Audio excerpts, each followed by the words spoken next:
இந்து சமய அறநிலைத்துறையினுடைய திருப்பணிகளுக்கு அதிக அளவு உபயதாரர்கள் வருவதை ஊடகத்துறை நண்பர்களும் இறையன்பர்களும் அறிந்த ஒன்று.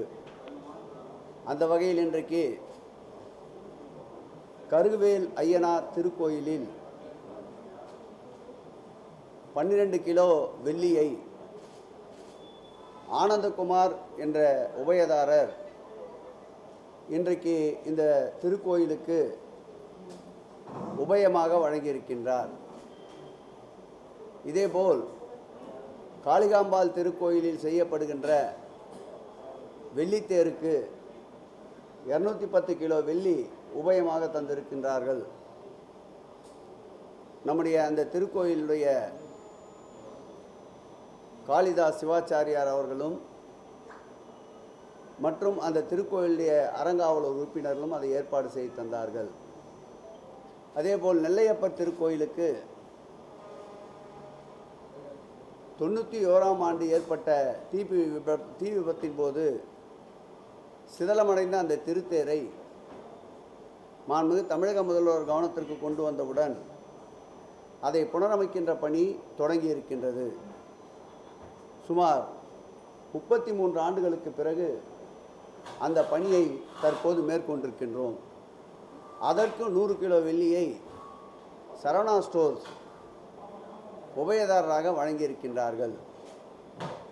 இந்த ஆட்சி ஏற்பட்ட பிறகு மாத்திரம் பார்த்தால் இது போன்ற உபயதாரர்களுடைய பங்களிப்பு பெருமளவு திருக்கோயிலுக்கு வழங்கப்பட்டு வருவதற்கு காரணம், அளிக்கப்படுகின்ற இந்த நிதிகள் முறையாக அவர்களுடைய எண்ணங்களுக்கு ஏற்றாற்போல் அந்த திருக்கோயிலுடைய திருப்பணிக்கும் அவர்களுடைய நேர்த்திக்கடனுக்கும் பயன்படுவதால் அதிக அளவு உபயதாரர்கள் தற்போது இந்த திருக்கோயிலுக்கு உபயதாரர்கள் வருகை தந்து கொண்டிருக்கின்றார்கள். மாண்புமிகு தமிழக முதல்வர் பொறுப்பேற்ற பிறகுதான் திருக்கோயிலுடைய திரு குடமுழுக்கு என்பது அதிக அளவிலே பெறப்படுவதை அனைவரும் அறிந்த ஒன்றாக இருந்தாலும் நம்முடைய திருக்கோயிலின் சார்பில் இதுவரையில் தங்கத்தேர்கள் வெள்ளித்தேர்கள் என்பது ஏற்கனவே இருந்தது முழுமையாக பழுது நீக்கப்பட்டு தற்போது பக்தர்களின் இறையன்பர்களின் பயன்பாட்டில் இருந்து கொண்டிருக்கின்றது. அதேபோல் இந்த ஆட்சி ஏற்பட்ட பிறகுதான் சுமார் 2350 திருக்கோயில்களுக்கு குடமுழுக்கு நடந்திருக்கின்றது.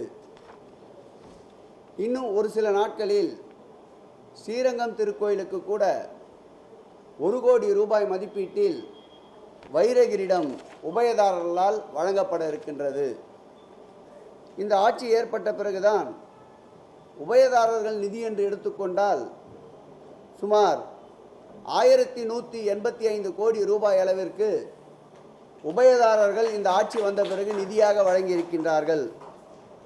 இதில் எடுத்துக்கொள்ளப்பட்ட பணிகள் 9491 பணிகள் இதுவரையில் எடுத்துக்கொள்ளப்பட்டிருக்கின்றது. இந்த ஆட்சி ஏற்பட்ட பிறகுதான் மாநில வல்லுநர் குழு திருப்பணிக்கு அனுமதி தந்திருக்கின்ற திருக்கோயிலுடைய எண்ணிக்கை 10,889 திருக்கோயில்களுக்கு வரலாற்றில் இல்லாத அளவிற்கு மாநில வல்லுநர் குழு அனுமதி கிடைத்திருக்கின்றது. முன்பெல்லாம் 4 மாதங்களுக்கு ஒரு முறை மாநில வல்லுநர் குழு நடந்தால் கூட அரிதான ஒரு செயலாக காணப்பட்டது. தற்பொழுது 15 நாட்களுக்கு ஒரு முறை மாநில வல்லுநர் குழு நியமிக்கப்பட்டு அதில் எந்த வகையிலும் அனுமதி கேட்டு விண்ணப்பித்திருந்தவர்களுக்கு காலம் தாட்டாமல் அனுமதி கொடுத்த அரசு மாண்புமிகு திராவிட மாடல் அரசு என்பதை இந்த நேரத்தில் பதிவு செய்ய கடமைப்பட்டிருக்கின்றேன். அதேபோல் நில அளவை என்று எடுத்துக்கொண்டால் இந்த ஆட்சி ஏற்பட்டவுடன் மயிலாப்பூர் திருக்கோயிலே முதலில் ரேவர் கருவியின் வாயிலாக நில அளவை இடுகின்ற பணி துவங்கினோம். அதன் தொடர்ச்சியாக 38 வருவாய் மாவட்டங்களுக்கு 38 வட்டாட்சியர்களை நியமித்து அதற்குண்டான தொகையை இந்து சமய அறநிலையத்துறையை ஏற்றுக்கொண்டு அவர்களுக்கு உதவியாக 2 சர்வேயர்களையும் நியமித்து அந்த பணியை துரிதப்படுத்தினோம். கடந்த ஒரு சில நாட்களுக்கு முன்பு அந்த 38 வருவாய் மாவட்டங்களுக்கு 36 ரேவர் கருவிகளை 1,38,00,000 ரூபாய் செலவில் கொள்முதல் செய்து அதை அந்தந்த மாவட்டத்திற்கு அனுப்பி வைத்திருக்கின்றோம். இந்த பணியை இவ்வளவு வேகமாக துரிதப்படுத்தியதன் விளைவாக இதுவரையில் 1,78,178 ஏக்கர் நிலம் அளவிடப்பட்டு எல்லை கற்கள் பதிக்கப்பட்டிருக்கின்றன. பதிக்கப்பட்ட எல்லை கற்களில் HRNC என்று முத்திரையிடப்பட்டு 1,13,138 எல்லை கற்கள் இதுவரையில் பதிவிடப்பட்டிருக்கின்றன. நிலமீட்பை பொறுத்தளவில் இந்த ஆட்சி ஏற்பட்ட பிறகு 886 திருக்கோயில்களில் சுமார் 7,176 ஏக்கர் நிலப்பரப்பில் உள்ள நிலங்கள் மீட்கப்பட்டிருக்கின்றன. இந்த நிலமீட்பினுடைய தொகை மதிப்பீடு எவ்வளவு என்றால் சுமார் 6,967 கோடி ரூபாய் நிலங்கள் இதுவரையில் மீட்கப்பட்டிருக்கின்றன. இப்படி வரலாறு காணாத சாதனைகளாக இந்து சமய அறநிலையத்துறை சாதனைகள் 8 கால் பாய்ச்சலில் சென்று கொண்டிருப்பதை பக்த கோடிகள் அனைவரும் இது ஒரு ஆன்மீகத்திற்கு உகந்த ஆட்சி என்று பாராட்டுகின்ற நல்ல சூழல் ஏற்பட்டிருக்கின்றது.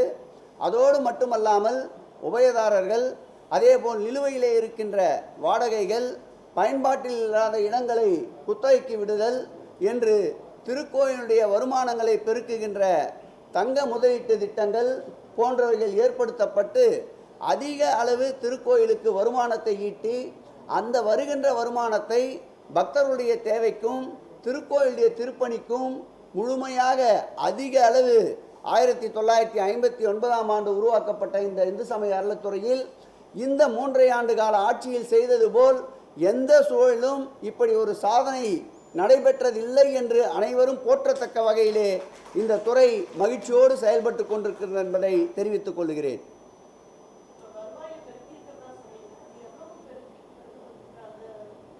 சொன்னேன் அம்மா, உபயதாரர்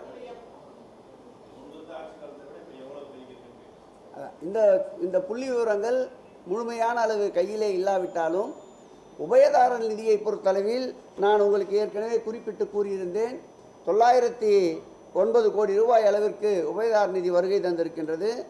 இந்த 3 ஆண்டுகளில் மாத்திரம் 900 கோடி ரூபாயை நிலுவையில் இருந்த வாடகையை வசூலித்திருக்கின்றோம். அதேபோல் தங்க முதலீட்டு திட்டம் என்று எடுத்துக்கொண்டால் இதுவரையில் சுமார் 400 கிலோ அளவிற்கு தங்கத்தை வைப்பு நிதியில் முதலீடு செய்திருக்கின்றோம். அந்த வைப்பு நிதியின் வாயிலாக 5 கோடி ரூபாய் அளவிற்கு ஆண்டிற்கு வருமானம் இப்பொழுது அந்த திருக்கோயிலுக்கு சென்று கொண்டிருக்கின்றது. இந்த மாத இறுதிக்குள் பழனி, சமயபுரம் போன்ற 10 திருக்கோயில்களில் 700 கிலோ அளவிற்கு இந்த தங்க முதலீட்டு திட்டத்தின் கீழ் தங்கத்தை உருக்குவதற்கு ஓய்வு பெற்ற நீதிபதி தலைமையில் அமைத்த குழுக்கள் நகைகளை சரிபார்த்து பலமாற்று பொன்னினங்களை மும்பையிலே இருக்கின்ற ஒன்றிய அரசுக்கு சொந்தமான தங்க உருக்காலைக்கு அனுப்ப இருக்கின்றோம். அவையும் சேர்த்தால் குறைந்தபட்சம் ஆண்டிற்கு 10 கோடி ரூபாய்க்கு மேலாக இந்த பலமாற்று பொன்னினங்களை தங்க முதலீட்டு பத்திரத்தின் கீழ் அதை வங்கியிலே வைப்பு நிதியில் வைக்கின்ற பொழுது இந்த வருமானங்கள் கூடும். அதேபோல் காலியாக இருக்கின்ற நிலங்கள், திருக்கோயிலில் இருந்து ஆக்கிரமிப்பாளரிடமிருந்து கைப்பற்றப்படுகின்ற நிலங்கள், இவைகளையும் முறையாக குத்தகைக்கு விட்டு அதிலும் வருமானத்தை ஈட்டுகின்ற பணியை துரிதமாக இந்த அரசு செயல்படுத்தி கொண்டிருக்கின்றது. அந்த வகையில் இறை சொத்து இறைவனுக்கு என்ற தாரக மந்திரத்தோடு அனைத்து வகையிலேயும் இறைவனுக்கு தேவையான அனைத்து பணிகளையும் பக்தர்களுக்கு தேவையான அனைத்து அடிப்படை வசதிகளையும் நிறைவேற்றுவதற்கு இந்த பணியில் அதிக வேகத்தோடு அதிக முயற்சியோடு துறை சார்ந்த அதிகாரிகளோடு கலந்து பணியாற்றி கொண்டிருக்கின்றோம்.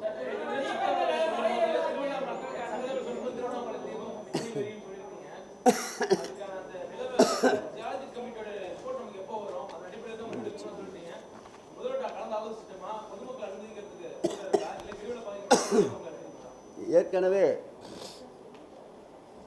பரணி தீபத்திற்கு 6,300 பேர்களை அனுமதிப்பதற்குண்டான அனைத்து வகையான முன் அனுமதிகளும் வழங்கப்பட்டிருக்கின்றன.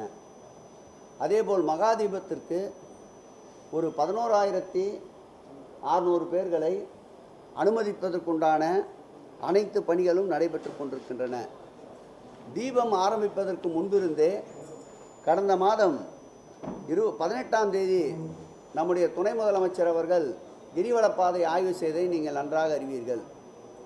அதைத் தொடர்ந்து அந்த மாவட்ட அமைச்சர் அண்ணன் வேலு அவர்களும் நானும் கிட்டத்தட்ட 3 முறை நேரடியாக கள ஆய்வும் மாவட்ட ஆட்சியர் தலைவர் கலந்தாய்வு கூட்டம் நடந்ததை அறிவீர்கள். அதைத் தொடர்ந்து தலைமைச் செயலாளர் தலைமையில் தொடர்ந்து ஆய்வுக் கூட்டங்களை நடந்ததை அனைவரும் நன்றாக அறிவீர்கள். நேற்றைக்கு புவியியல் மற்றும் சுரங்கத்துறையினுடைய ஆணையாளர் இயக்குனர் சரவணவேல் ராஜ் அவர்கள் தலைமையிலே நியமிக்கப்பட்ட அந்த பேராசிரியர் பிரேமலதா தலைமையில் ஏற்படுத்தப்பட்ட 8 பேர் குழுவினர் 7, 8, 9 ஆகிய 3 நாட்களில் கள ஆய்வை மேற்கொண்டு நேற்றைக்கு அதனுடைய அறிக்கையை சமர்ப்பித்திருக்கின்றார்கள். அந்த அறிக்கையின் தொடர்ச்சியாக தலைமைச் செயலாளர் தலைமையிலே எங்களுடைய துறையினுடைய செயலாளர், எங்கள் துறையினுடைய ஆணையாளர் ஸ்ரீதர் அவர்கள், கூடுதல் ஆணையாளர் சுகுமார் அவர்கள் உள்ளடங்கிய குழுவினரோடு தலைமை செயலாளர் முன்பு கூட்டம் நடைபெற்றிருக்கின்றது. அந்த அறிக்கையின் அடிப்படையில் அதிகமான மனிதர்களை மலையின் மீது ஏற்றக்கூடாது என்று ஒரு அறிக்கையில் தெரிவிக்கப்பட்டிருக்கின்றது. ஆகவே இந்த முறை பக்தர்கள் யாரும் மலையின் மீது ஏறுவதற்கு அனுமதி மறுக்கப்பட உள்ளது. அது முறையாக மாவட்ட ஆட்சியர் அதற்குண்டான அறிவிப்பை வெளியிடுவார். நான் மேலே கொண்டு செல்லப்பட வேண்டிய பொருட்களை பார்த்தால் சுமார் 350 கிலோ எடையுள்ள திரிகளும் மற்ற பொருள்களும் எடுத்து செல்ல வேண்டியது இருக்கின்றது. அதேபோல் முதல் நாளுக்கு தேவைப்படுகின்ற 40 டின் நெய், அதாவது ஒரு டின்னுக்கு 15 கிலோ என்றால் 600 கிலோ அளவுள்ள நெய்யை மேலே எடுத்து செல்ல வேண்டிய நிலை இருக்கின்றது. அதோடு மட்டுமல்லாமல் எடுத்து செல்பவர்களுக்கு வேண்டிய உணவு, மற்ற வசதிகள், அதேபோல் எடுத்து செல்லுகின்ற அவர்களோடு சேர்ந்து காவலிலே இருக்க வேண்டிய காவலர்கள், வனத்துறை அதிகாரிகள் உட்பட மனித சக்திகள் எவ்வளவு பயன்படுத்த முடியுமோ, எவ்வளவு அந்த அறிக்கையில் குறிப்பிட்டிருக்கின்றார்களோ அதற்கேற்றார் போல்தான் பயன்படுத்த வேண்டும் என்று உத்தரவு வழங்கப்பட்டிருக்கின்றது.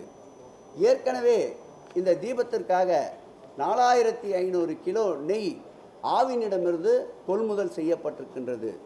வருமுன் காப்போம் என்ற வார்த்தைக்கு இணங்க இந்த அரசு இந்த தீப ஒளி திருநாளை முன்னிட்டு இது மாத்திரமல்ல, தமிழகத்திலே அறிவிக்கப்பட்டு அடையாளம் காட்டப்பட்ட நோட்டிஃபைட் ஃபெஸ்டிவல் என்று சொல்லப்படுகின்ற 13 திருவிழாக்களிலும் இந்த ஆட்சி ஏற்பட்டதிலிருந்து இந்த அக்கறையை தொடர்ந்து எடுத்துக்கொண்டே வருகின்றோம். நேற்றைக்கு ஒரு நாள் மாத்திரம் பார்த்தால் 7வது நாள் தேர் திருவிழா. அந்த விழாவில் மாத்திரம் 5 லட்சத்திற்கும் அதிகமான பக்தர்கள் கூடியிருக்கின்றார்கள்.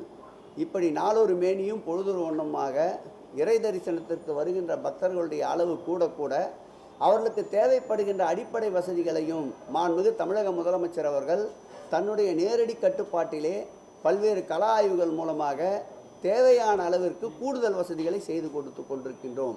இந்த தீப ஒளி திருநாளில் 40 லட்சத்திற்கும் மேற்பட்ட மக்கள் கூடுவார்கள் என்று எதிர்பார்க்கப்படுகிறது. அப்படி 40 லட்சம் மக்கள் கூடினாலும் அதற்கேற்றாற்போல் கடந்த ஆண்டு என்னென்ன வசதிகளை எல்லாம் 30 - 35 லட்சம் மக்கள் கூடுகின்ற போது ஏற்படுத்தி தந்தோமோ அதற்கேற்றாற்போல் கூடுதலாக 20 - 25% மேம்பாட்டுக்களை, வசதிகளை கூடுதலாக்கி இருக்கின்றோம். ஆகவே இந்த தீபாவளி திருநாளை பொறுத்தளவில் கொப்பரையில் எரிகின்ற அந்த தீபம் நிச்சயமாக இந்த ஆண்டும் எரிவதற்குண்டான அனைத்து முயற்சிகளையும் மேற்கொண்டிருக்கின்றோம். இயற்கையும் அதற்கு உதவி புரியும். அண்ணாமலையாரும் உண்ணாமலையாரும் அதற்கு உதவியாக இருப்பார்கள். மாண்புமிகு தமிழக முதல்வர் அவருடைய வழிகாட்டுதலின்படி நிச்சயமாக இந்த தீப திருவிழாவை எல்லாம் வல்ல அருள் கொண்ட அக்னி ஸ்தலத்திலே இருக்கின்ற அண்ணாமலையாரும் அருள் புரிவார் என்று நம்புகிறோம்.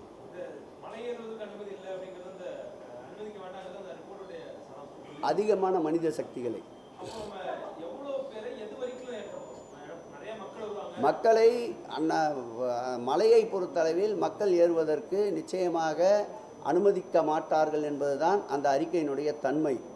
ஆனால் தீபம் என்பது எரிய வேண்டும்.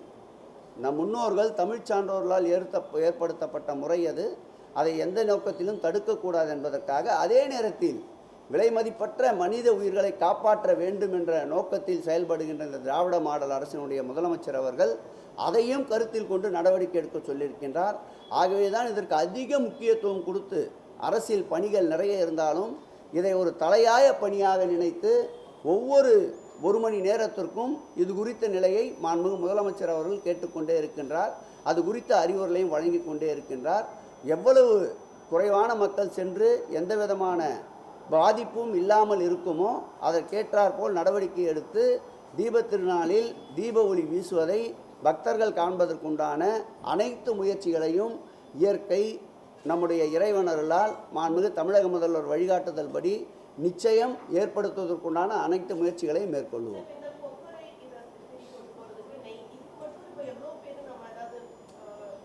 அதுதான் மனித சக்திகள்னு சொன்னேன். 1000 பேர்லாம் ஏற்றவே முடியாதுமா. எப்படி ஏற்ற முடியும்? மொத்தமே 2000லேருந்து 2500 பேர் தான் காலகாலமாக அனுமதிச்சுக்கிட்டு இருந்தோம். இப்போ 1000 பேர் 1500 பேர் ஏற்றதால ஒன்றும் இல்லையா? அதை தாம்மா சொல்கிறேன். இப்போ குறிப்பிட்ட மனித சக்திகள் எவ்வளவு தேவைப்படுமோ அதை பயன்படுத்த இருக்கின்றோம். இன்னும் 2 நாள் இருக்குது. இன்னும் 2 நாள் இருக்குமா? பக்தர்களை ஏற்றலான்னு சொல்லிட்டோமே. இன்னும் எப்படி தங்கச்சி சொல்லணும் சொல்லுங்கள். இல்லை, வெறும் அந்த தீபத்தை ஏற்றத்துக்குண்டான தேவையுடைய மனித சக்திகளோடு அந்த கொப்பரையை ஏற்றுவதற்குண்டான அனைத்து முறைகளையும் கையாளுவோம்.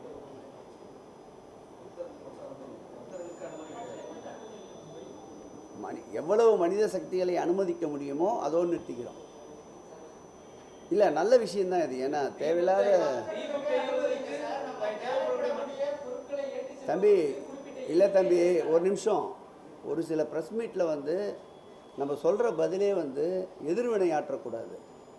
சொல்ல வந்த கருத்தை உங்களுக்கு சொல்லிட்டோம். உங்களுக்கு போய் புரியாதா? இத்தனை கேள்வி கேட்கணுமா நீங்கள்? கண்டிப்பாக தீபம் ஏற்றணும். இதுதான் நம்மளோட நோக்கம். அதே நேரத்தில் மனிதர்களுக்கு எந்த விதமான பாதிப்பும் இல்லாமல், எந்த விதமான விரும்பத்தகாத சம்பவங்களும் நடைபெறாமல் இருப்பதற்குண்டான நடவடிக்கை அரசு மேற்கொள்ள வேண்டும். இது அரசினுடைய கடமை. அதையும் கடைபிடிப்போம்.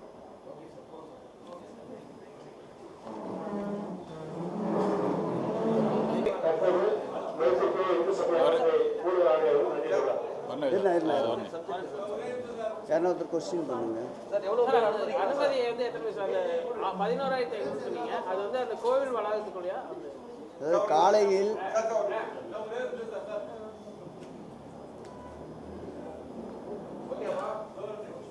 காலையில் பரணி தீபம் 2 மணியிலிருந்து 3 மணிக்குள்ளாக ஏற்றப்படும். அப்படி பரணி தீபம் ஏற்றப்படுகின்ற சூழலில் இட நெருக்கடி இருப்பதால் அதில் ஏற்கனவே திட்டமிட்டபடி ஆன்லைனிலே விண்ணப்பித்திருந்தவர்கள் 500 பேர்களுக்கும், கட்டளைதாரர்கள் மற்றும் உபயதாரர்கள் என்று 5200 பேர்களுக்கும், அதேபோல் அனைத்து துறை ரீதியிலான அலுவலர்கள் என்று ஒரு குறிப்பிட்ட அளவிற்கும் என்று சேர்த்து மொத்தமாக 6600 பேர்கள், அதாவது ஊடகவியலை சார்ந்த நம்முடைய 50 பேர்களையும் உட்படுத்தி 6600 பேர்கள் காலையில் பரணி தீபத்திற்கு அனுமதிக்கப்படுகிறார்கள். மாலையில் திருக்கோயிலில் இருக்கின்ற சுவாமிகள் இல்லாமல் இருக்கின்ற தலங்களிலும் முக்கியஸ்தர்கள், விஐபி, விவிஐபி, ஊடகவியலை சார்ந்த நண்பர்களை அனுமதிப்பது நீங்கள் அறிந்தது. அதற்கும் பொதுப்பணித்துறையினரோடு கலந்து ஆலோசித்து நானும் அந்த மாவட்ட அமைச்சர் அண்ணன் வேலு அவர்களும் நேரடியாக ஆய்வுக்கு சென்று அதனுடைய உறுதித்தன்மையை ஆய்வு செய்ததற்கு பிறகு கிட்டத்தட்ட 11600 பேர்களை அனுமதிக்கலாம் என்று முடிவெடுத்து அதற்குண்டான சிறப்பு அனுமதிகள் வழங்கப்பட்டு வருகின்றன. இதில் குறிப்பிட்டு சொல்ல வேண்டுமென்றால், ஆன்லைனிலே 1100 பேருக்கு 10% அனுமதி அளித்திருக்கின்றோம். கட்டளைதாரர்கள், உபயதாரர்கள் என்று 6000 பேர்களுக்கு அனுமதி அளித்திருக்கின்றோம். அதோடு நம்முடைய ஊடகவியலை சார்ந்த நண்பர்களுக்கு 200 பேர்களுக்கு அதில் அனுமதி அளித்திருக்கின்றோம். காவல்துறையை சார்ந்த இந்த முறை அதிகமான காவலர்கள் உள்ளே வருவதால் மற்ற பக்தர்களுடைய எண்ணிக்கை குறைக்கப்படுகின்ற நிலையை தவிர்க்க வேண்டும் என்பதற்காக 1000 காவலர்களை பயன்படுத்துகின்றோம். அதாவது ஒரு 110 பேருக்கு ஒரு காவலர் என்று கணக்கிடப்பட்டு 1000 பேரை பயன்படுத்துகின்றோம். ஆகவே திருக்கோயிலின் உள் பரணி தீபத்திற்கும் மகா தீபத்திற்கும் சேர்த்து 6600 பேர் பரணி தீபத்திற்கு, 11600 பேர் மகா தீபத்திற்கு அனுமதிக்கப்படுகின்றோம். இந்த முறை இந்த அனுமதி சீட்டு, சிறப்பு அனுமதி சீட்டு இல்லாமல் யாரையும் உள்ளே அனுமதிப்பதில்லை. கியூஆர் கோடோடு கிட்டத்தட்ட 6 இடங்களில் அதற்கு நுழைவாயிலை அமைத்து இந்த துறை முழுவதுமாக கட்டுப்பாட்டோடு தீபத்தையும் மகா தீபத்தையும் பரணி தீபத்தையும் சிறப்போடு நடத்துவதற்கு பல்வேறு வகையில் திட்டமிட்டு கலாய்வு செய்து கூட்டங்களை நடத்தி இருக்கின்றோம். எல்லாம் வல்ல இறைவனர்களாலும் மாண்புமிகு தமிழக முதல்வர் வழிகாட்டுதலோடும் சிறப்பாக இந்த நிகழ்வு நடைபெற வேண்டும் என்று அனைவரும் ஒன்றிணைந்து இதற்கான முயற்சியை மேற்கொள்வோம்.